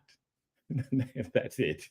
That's the super. That's it. That should be like a bonus time or something, because everybody reads the headlines and says it doesn't work here. I know that you're wrong, because many of the other 66 still do. Hopefully that makes sense. Okay. Hopefully that makes sense. Now, let me give you guys this secret word. The secret word is cash flow. Somebody, you already knew that. Somehow you knew that. Okay. So for those of you who are making that appointment, cash flow, that's the word you need. Anyway, with that being said, though, what I'd love to do is see if there are any more questions, because if there are more questions, I want to go through that. I want to get those to you guys. And then what I want to do is I want to give you a script, like word for word, what to say to a landlord. Because again, if you look at letter E, it says call the signs with intention to meet the landlord and view the property. So I'm going to tell you exactly what to say, because the everything else is pretty much, okay, Jay, I can do that. I can practice that on my own in solitude. That's not really hard, but you want me to talk to a person. Yes. So here's what I want you to say. Hi, my name is Jay. My company and I are looking to lease a number of properties in the area. Are you the right person to talk to about that? I'm gonna say it again. Hi, my company is Jay. I said my company is Jay. That's pretty funny. Hi, my name is Jay. My company and I are looking to lease a number of properties in the area. Are you the right person to talk to about that? Say it again. Hi, my name is Jay. My company and I are looking to lease a number of properties in the area. Are you the right person to talk to about that? Whew. Hi, my name is Jay. My company and I are looking to lease a number of properties in the area. Are you the right person to talk to about that? I want you to say it, and I want you to understand that those words are intentional, all of them. Hi, my name is Jay. I'm not withholding information. So therefore, I don't have anything to hide. They haven't decided that they like you, but I don't want to give them a reason to dislike me. So, hi, my name is Jay. My company and I, you're going to lease in the name of an entity. Therefore, your personal credit is irrelevant. What is relevant is the corporate credit, and that corporate credit could be branded new, because each landlord determines, hear what I said, each landlord determines. So when the realtor comes to you and says, because notice I never said talk to a realtor, but some of you, you're going to still go do that. So let me tell you right now, when the realtor says, but they said I can't do it. No, that realtor just doesn't know a landlord who will. When they say things like landlords don't do that, ask them, have you talked to every landlord in the city? By every, I mean all of them. All of them. If they haven't talked to every landlord, then you probably shouldn't listen to that realtor. Okay. Now, they may not know one, but who would want to admit that I don't know a landlord? See, do you hear what I'm saying? Now, my only point is find the landlords who do. Find the landlords who do. Focus on the landlords who do. The ones that don't are irrelevant. Focus on the landlords that do. Okay? Because there are landlords that don't. But there are those that do. Remember how I said about facts earlier? Form a frame around the fact. I actually, because I've had conversations with some people sometimes, then they say things like, well, that seems like that would be a lot of work to find the landlords that do. Isn't there a list somewhere? Can't I just get that? There should be, that's what there should be some sort of list. While I simultaneously agree, I also chuckle because that's part of what creates the opportunity is the fact that not everyone is willing to do the work. This is why I said most of you, you're not going to do what's necessary. One of the things that's necessary is literally to talk to landlords. Find out where landlords hang out. Go there. Talk to them. What are you going to say? Hi, my name is Jay. My company and I are looking to lease a number of properties in the area. Are you the right person to talk to about that? Go to a networking event where a bunch of landlords are. Go to the front of the room. What are you going to say? Hi, my name is Jay. My company and I are looking to lease a number of properties in the area. Which landlords do I talk to about that? Do you hear what I'm saying? There's a way to find the person you're looking for. You just got to let the world know, marketplace, know that you're looking for them. You know why? Because to the landlord, you represent their customer. They're literally looking for someone to fill that vacancy. And if you don't say, hey, that's me, they're never going to come to you and you're never going to find them. They exist. They're out there. There's a lot of them. And here's the fun part. There's enough of them that you can build your own little piece of, well, I don't know, I was going to say piece of heaven, whatever you want to call it. It's yours. That's it. It's really what it comes down to. But you've got to say it. If you say it once, that's great. That's the first time you've said it. The first time you do anything, you're not that great at it. Because you're human.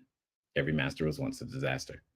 So have proper expectation. What does that mean? You might have to say this thing 100 times. Oh no, if I got to say it 100 times, I quit. Okay, great. I said this at the beginning. Because that's just where it is for some. I got it. You don't want to do it. That's fine. It's okay. Good. Maybe I finally got you there. Either way, you don't get to like circumvent it. You don't get around it. You don't get through. The only way out is through. So hopefully that helps. Hi, my name is Jay. My company and I are looking to lease a number of properties in the area. Are you the right person to talk to about this? Now, let me say this. When you get the lease, pay market rent. When you get the lease, pay market rent. When the landlord says, well, if you're going to do that and we're going to charge you more, ignore that landlord or say, charge me more. Why? What for? Are you providing some furniture? Are you providing something else more and over and above what you would normally do? If so, I'm happy to pay for it. But can you please tell me, what are you providing me that is of greater value than the space? If the answer is nothing, then you should move on. Okay. But they often say, well, you're going to make more money. That's true. That's why this works for us both. It's because I've got a lot of work to do to be able to make more money. A lot of marketing work, which you're not willing to do. A lot of ordering work, a lot of cleaning work. I've got a lot of work to do. Now, yes, you are definitely welcome to do this yourself, and then therefore you could have the extra income that you seem to be seeking. However, If you would not like me to rent these 5 units, that's completely fine. Can you refer me to a landlord who would love to take my $20, $30, $40,000 a month so that I can find places for my customers, please? If you hear all the things that I said in there, you understand where I'm coming from, because I know that that's a very common thing out there. I hear it all the time. But there's no reason for you to pay extra. But when you do hear that, and I know because I've heard it from people, that's why I'm telling you guys, consider that like another extra bonus. These things will help you get the lease. Most everything else, once you've gotten the lease, this whole thing gets very operational, documentational, SOP style. The quote unquote hardest part is getting to that yes. Now, for some of you, the other hard part is possibly getting access to capital. Okay, cool. There's a script for that. There's all those things are there too. But this lease is like kind of the everything, because this is part of a strategy. Short-term rentals are not the end. They're the beginning. Getting your first one, that's called phase 1. Getting to 2 to 120, that's called phase 2. And then there's phase 3, which is all about intergenerational wealth transfer. All 3 of those phases. So through this process, that's how you get there. And my hope is that, well, you'll do that. I want you to do this. That is part of why the offer that we have made, the $10,000 is guaranteed. That's why it's there. So that we can help you. We can build a lot of the infrastructure for you so that you have a better shot at getting to that 10 grand a month. So much so, we guarantee it. If you want to find out how that works, again, click the button, schedule a time, and obviously we'll talk to you, because we want to help you if you want to be helped. Outside of that, ladies and gentlemen, the good news is we got done early, right? Aren't you excited? See, you still get to hang out with the kids tonight, but some of you, maybe you want to get on the phone because you decide who you wish to serve, develop that customer avatar, got the areas of interest, you got your opportunity list. Great. Get on the phone, use the script, make it happen. I like what I do. I feel very fortunate that I get to do what I do, and I don't take it lightly. So I'm going to leave you with one more person I want to introduce you to, because her story means a lot to me, because she's, single mother, and being able to help anybody, but it's great. But being able to help someone from a position when they did not have a job is even better. Once this video ends, we'll be done. I look forward to talking to you guys soon. Yeah, and I don't think I thought of it from a money perspective, though. So, I think that that's probably something that people need to think about too. If they're solely focused on the money, they're gonna go sideways. It's got to be something that you really feel passionate about. So yeah, so I take my daughter on vacation every year, and we decided to go to LA this time. I looked on Airbnb and I saw this great property. So what caught me to that property was how homey it looked and inviting that it looked. I already had a great job as a vice president of operations at this company. And when I got back, found out I didn't have a job. Yeah, and so it was kind of a shock to my system. The company just wasn't doing very well. And so I sat there and sulked for a little bit, and then I just, something told me to text Haley. So I did. And I texted her and I said, hey, how did you get that whole thing set up, and what did you do? And she says, oh my gosh, this is blueprint and you got to take a look at it. Let me send you the link. And it just blew up from there. And the thing is when I saw the video, it was just a clip. I saw the video and there was something about how you presented the information that made it feel like, hopefully, I don't know if I can swear, but it felt like it was just no nonsense. It was very real and personable, and it was, it didn't feel like I was being like, buy this, thing and you'll get rich quick. And it wasn't like that. It was very realistic and I'm going to show you how to do this and then you take these steps and you just go do it.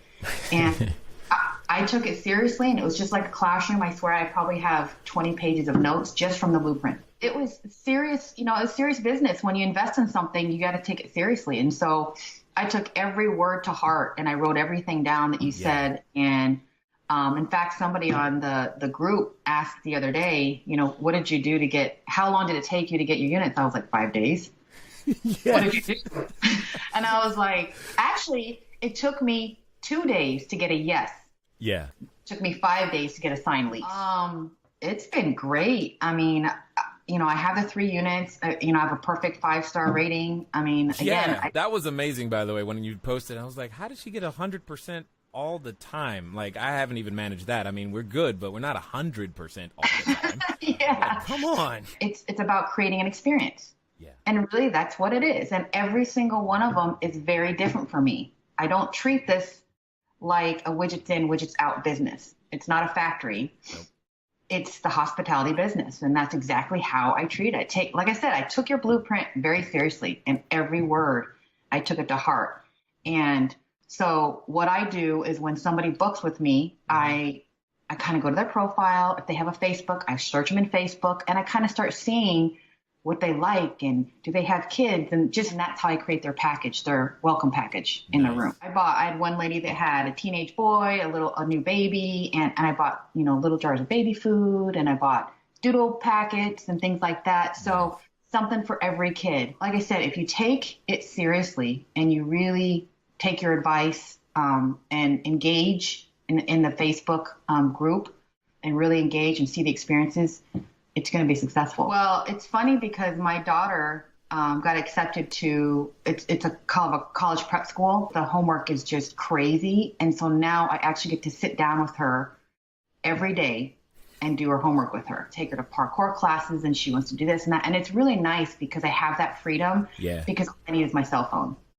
Yeah. And I can answer questions and things like that. And everything's automated. You know, I've got everything set up so it's automated. So it's just the freedom of being able to sit in my pajamas in the morning and make phone calls and, you know, answer questions and help people. And it's been great. And I've already had a couple $10,000 a month. Life is much happier now. I was very stressful at my job was very stressful, and it was a very high stress environment.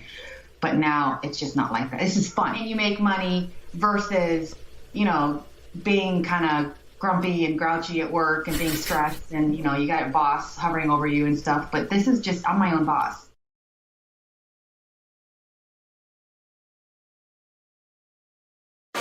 Jay Massey is a full-time real estate investor. He's an entrepreneur. He also teaches people how to find deals, raise capital for real estate investments.